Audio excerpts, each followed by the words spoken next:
Shalom alaikum, assalamualaikum warahmatullahi wabarakatuh. Kita bertemu lagi dalam Alkitab menjawab Anda. Kali ini saya mendapat banyak pertanyaan, terutama di tahun politik ini, di mana suka tidak suka kita hiruk pikuk dengan politik. Pertanyaannya, bagaimana sikap orang percaya dan politik? Saudara-saudara yang tercinta, politik itu adalah cara untuk mencapai tujuan. Jadi sebenarnya suka tidak suka, semua orang itu berpolitik. Tetapi dalam perkembangannya, politik menjadi segala upaya untuk menguasai negara atau mencapai kekuasaan negara. Karena kekuasaan itu sumber kenikmatan, sumber segala-galanya. Nah, manusia soon politikon menggunakan segala daya untuk mencapai tujuannya, sehingga dalam politik, dalam perkembangannya, politik menghalalkan segala cara. Nah, ini yang tidak boleh terjadi. Di dunia ini, politik menghalalkan semua cara. Bahkan dikatakan untuk mencapai tujuan itu, maka semua cara dipakai hingga hukum moral, kepantasan diabaikan. Nah, bagaimana dengan umat Tuhan? Manusia sebelum jatuh dalam dunia dosa, dengan memuaskan keinginannya, mau mengatur sendiri baik dan tidak baik, tidak turut perintah Tuhan, maka manusia menjadi egois, timbullah kejahatan dan kesusahan. Tapi pada desain sebenarnya, Allah menciptakan manusia menurut gambar dan rupa Allah. Apa maksudnya itu? Manusia diberi kuasa. Memang manusia itu diberi kuasa untuk berkuasa di dunia, untuk menaklukkan dan menguasai dunia. Kejadian 1 ayat 28. Tapi di samping berkuasa, manusia diberi kewajiban untuk menjaga dan memelihara, menjaga harmoni kehidupan supaya hidup di dunia menjadi indah. Karena rancangan Allah itu indah dan baik. Kejadian 2 ayat 15. Jadi yang terjadi adalah pergeseran. Kalau manusia, orang percaya, dia harus menjadi berkat, maka dia harus memperhatikan moral dan etika dalam berpolitik. Di dunia, kalau Anda menjaga moral dan berpolitik, ya kalah, dihabusi. Disinilah batas yang harus jelas. Jadi kalau saya ditanya, bolehkah umat Tuhan berpolitik? Ya itu politik itu kan cara hidup. Tetapi bolehkah umat Tuhan berpolitik dengan cara dunia, menghalalkan segala cara? Itu yang tidak boleh. Disinilah batas yang jelas. Untuk membedakan baik dan jahat harus dipertahankan. Disinilah manusia jatuh. Karena batas baik dan jahat itu sangat tipis. Sirotol mustaqim katanya. Itu rambut dibelah 7. Rambut selembar aja sudah dilihat, apalagi dibelah 7. Bagaimana membedakannya? Inilah kesulitannya. Bagaimana umat Tuhan mempertahankan imannya di dalam perpolitikan yang penuh dengan kejahatan. Bagaimana dengan perjanjian baru?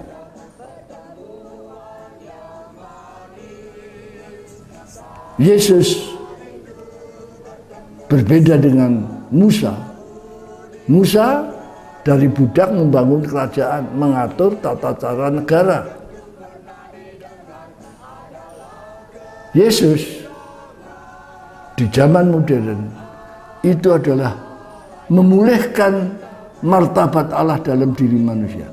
Maka Yesus tidak membangun kerajaan, tidak membangun politik negara.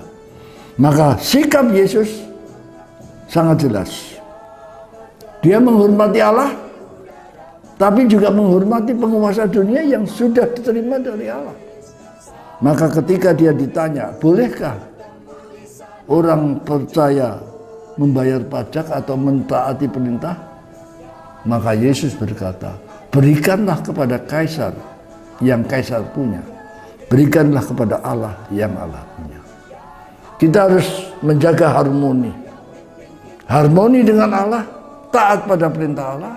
Harmoni dengan sesama manusia, dengan taat pada aturan-aturan negara. Ini sikap yang benar. Nah, kalau terjadi perbenturan gimana? Kalau suatu saat perintah Allah bertentangan dengan perintah politik dunia. Nah, disinilah Petrus berkata dalam Kisah 5 ayat 29, kami lebih taat kepada Allah daripada kemanusiaan. Inilah kesukaran yang terbesar bagi umat Tuhan yang mau terjun dalam politik. Di Perjanjian Lama ada tokoh politik yang luar biasa, Daniel, Sadrak, Meshak, Abednego, ada Yusuf. Di dunia baru juga banyak orang-orang Kristen yang jadi politikus yang baik, tetapi cirinya sama.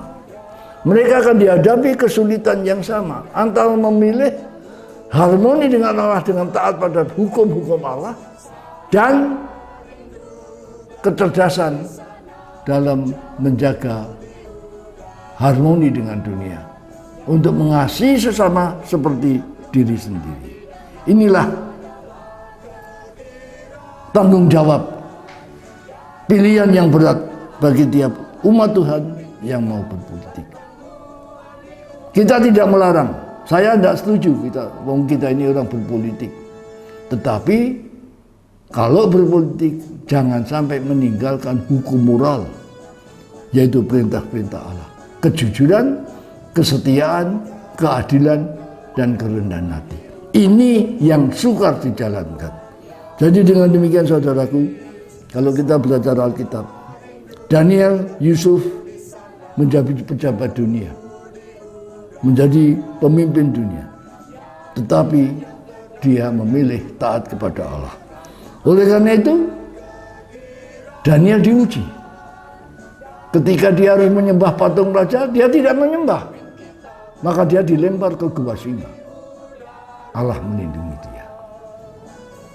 Apakah iman kita sekuat Daniel? Kalau kuat, silakan. Yusuf juga diuji. Ketika dia sebagai kepala rumah tangga Potifar, istri Potifar yang muda tertarik pada Yusuf yang muda dan ganteng, mengajak berselingkuh. Yusuf berkata, tidak. Akibatnya masuk penjara. Jadi dalam hal ini, Kisah 5 ayat 29 yang Petrus katakan itu benar. Kita harus lebih taat kepada Allah dari kepada manusia. Banyak orang-orang hebat yang rela mengundurkan diri dari jabatan ketika dia harus berhadapan dengan kepentingan diri dan kepentingan imannya. Dia memilih jujur, taat, dan dia dihormati. Saudara-saudaraku kekasih, rahasianya adalah satu. Manusia yang diciptakan dengan jujur dalam kodrat ilahi itu menjadi egois, ingin menjadi Allah untuk menentukan sendiri benar dan salah, maka dia melanggar perintah yang sederhana. Jangan kamu makan buah pengetahuan baik dan jahat. Mereka jatuh karena mereka mau menentukan sendiri benar dan salah. Demikian juga hamba-hamba Tuhan, umat Tuhan yang mau terjun politik harus siap menghadapi resiko ini. Politik berkata, di dalam politik tidak ada kejujuran. Tapi orang jujur tidak akan sukses di politik. Belum tentu. Banyak umat Tuhan yang tetap jujur. Dan dia menjadi berkat. Menjadi pejabat yang baik. Masalahnya adalah pertarungan kita pribadi-pribadi yang punya jabatan dan kuasa itu sangat berat. Karena tiap hari, tiap saat kita harus berhadapan dengan tantangan itu. Sehingga sering terjadi kita jatuh karena kompromi antara kepentingan pribadi dengan kepentingan negara yang butuh kesetiaan, antara kepentingan pribadi dengan kepentingan umat yang butuh kejujuran. Saudaraku, kalau saudara bertanya, bolehkah orang Kristen berpolitik? Sangat boleh. Tetapi orang Kristen yang mau masuk politik harus siap menghadapi seni politik, yaitu kompromi. Dan umat Tuhan tidak pernah kompromi, karena kita memilih lebih taat kepada Allah daripada kepada dunia. Saudaraku, contoh-contoh pahlawan-pahlawan iman sudah banyak. Belajarlah dari mereka. Daniel, Wahyu, Daniel, Yusuf. Jadilah orang yang percaya. Mereka mempertahankan diri dan mempermuliakan Allah. Dan mereka dipermuliakan karena Allah menyertai mereka. Mereka selalu dipimpin Roh Kudus. Di mulutnya tidak ada dusta. Tapi kita harus tahu, di dunia ini banyak kejahatan. Di akhir zaman umat pun murtad. Maka dikatakan di akhir zaman ini umat Tuhan hampir tidak bisa dibedakan dengan umat dunia. Ini yang tidak boleh terjadi. Umat Tuhan merasa pintar, kaya, dan hebat. Tetapi di hadapan Tuhan mereka itu miskin, buta, dan telanjang. Wahyu 3 ayat 17-8. Saudaraku, inilah tantangan buat kita, buat saudara dan saya. Ujian yang sama buat orang beriman untuk menjaga hidup iman kita, spiritualis kita, dan kemanusiaan kita. Tuhan akan melengkapi kita dengan hikmat. Atau kita akan menipu diri kita dan menipu orang lain.